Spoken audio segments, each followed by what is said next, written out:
Might be just. That's just great the colours, I know the frosting this morning. Right, guys, we'll start with broadcast. Was that doing your paper round this morning early on? Yeah. Bridget, if you want to get us underway for Sky.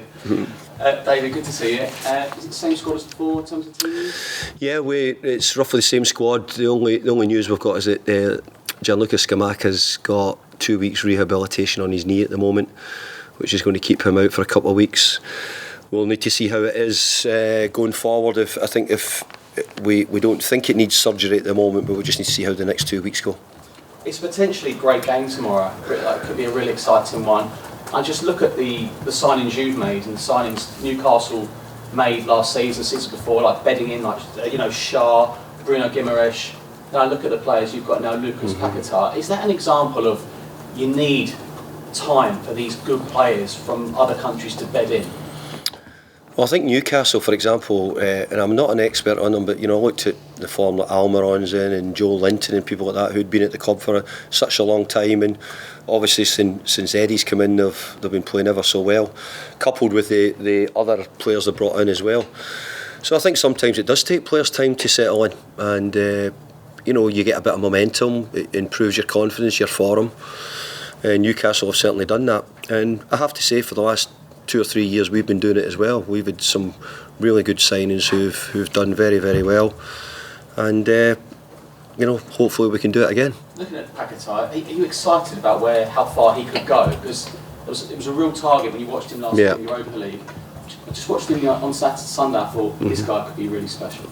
He's a really good player. But I'm just saying it because I think Newcastle got a really good player in Guimaraes as well, 2 Brazilian players. So interesting. But Lucas, I have to say, is improved as it's gone along, and it's not been his ability. We've just been trying to get him used to it. Just what we talked about. It takes a little bit of time for some people.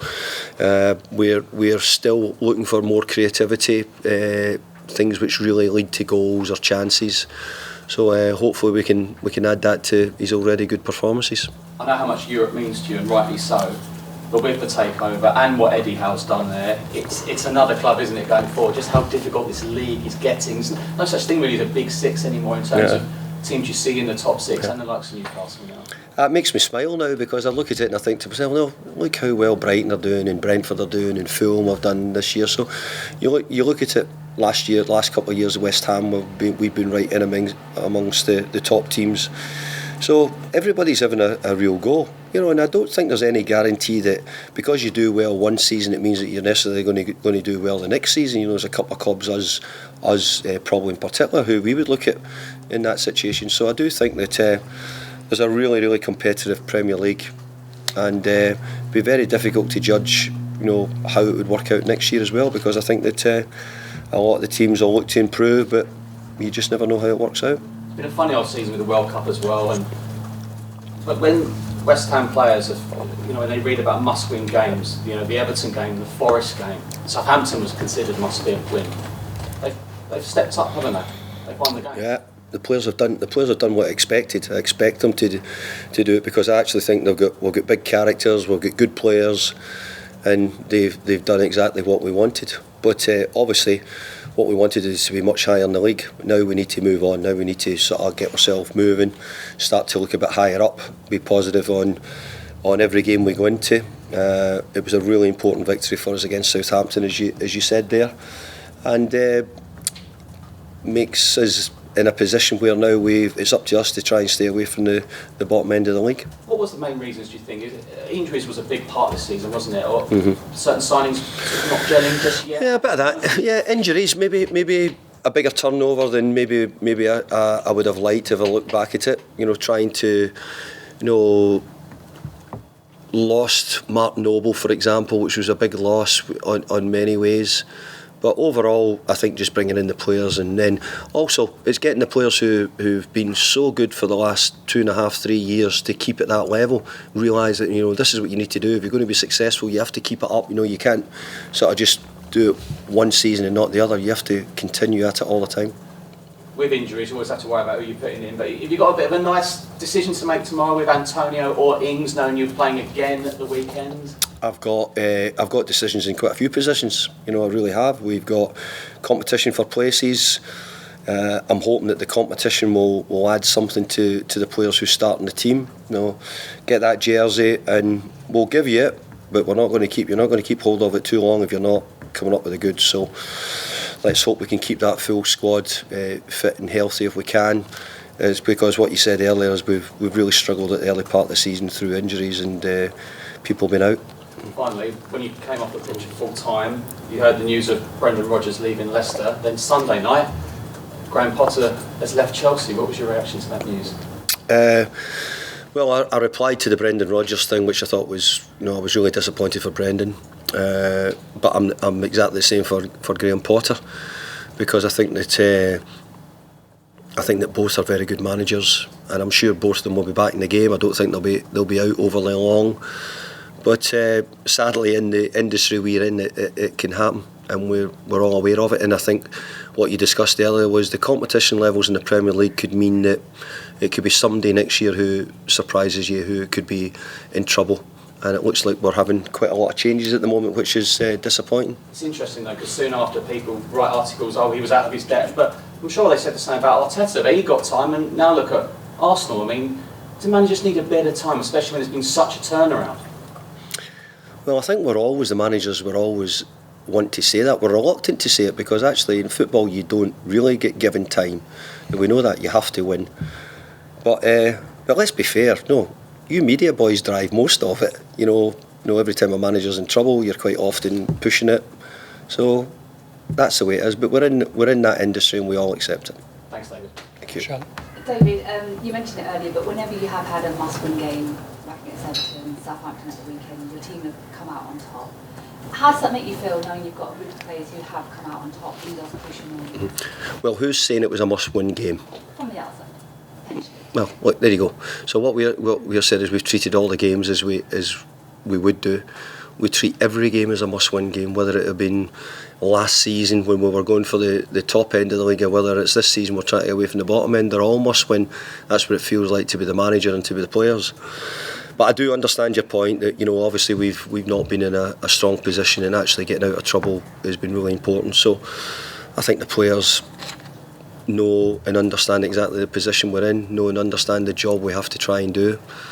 Unfortunately, the club's been in this position before, several times before, so I'm not saying that gives you any greater experience or any greater understanding of doing it, but I think it tells you that we know that we have to find ways of winning, and the last couple of games we've been able to do that. In terms of Newcastle, they're going for a Champions League spot, so how different of a challenge are you expecting tomorrow night compared to the one that you faced on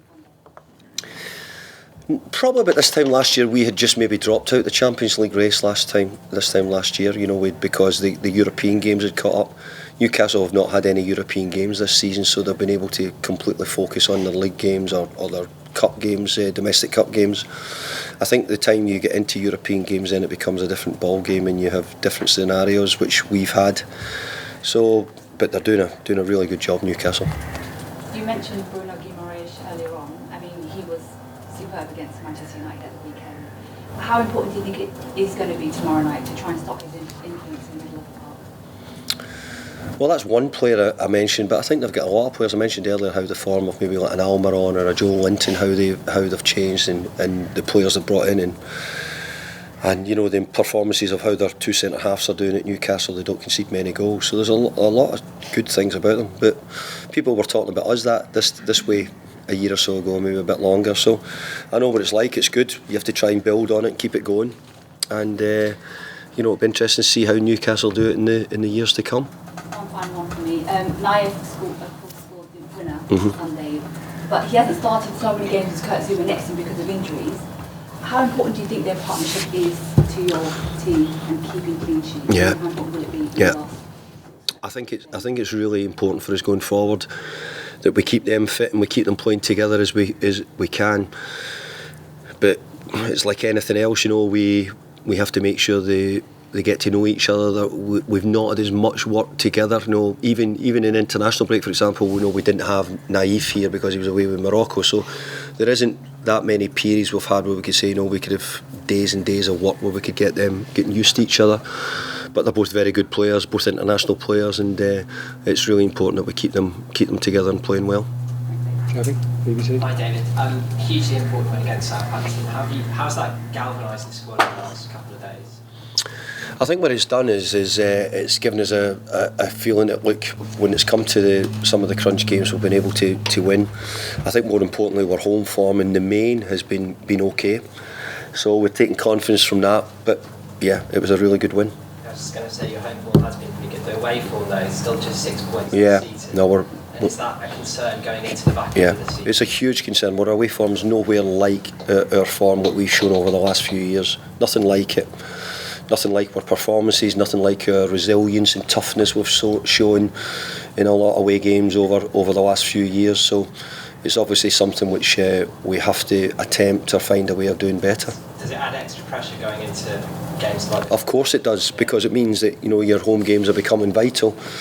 Hey, I believe we'll win games away from home between now and the end of the season, I really do. But on what you've said, I've not been proud of our record, certainly leading up to this period. And just on Newcastle, you got a good point away from home against them not very long ago, but it seems like that was a good time to play them then, and maybe it's not quite so good a time to play them now.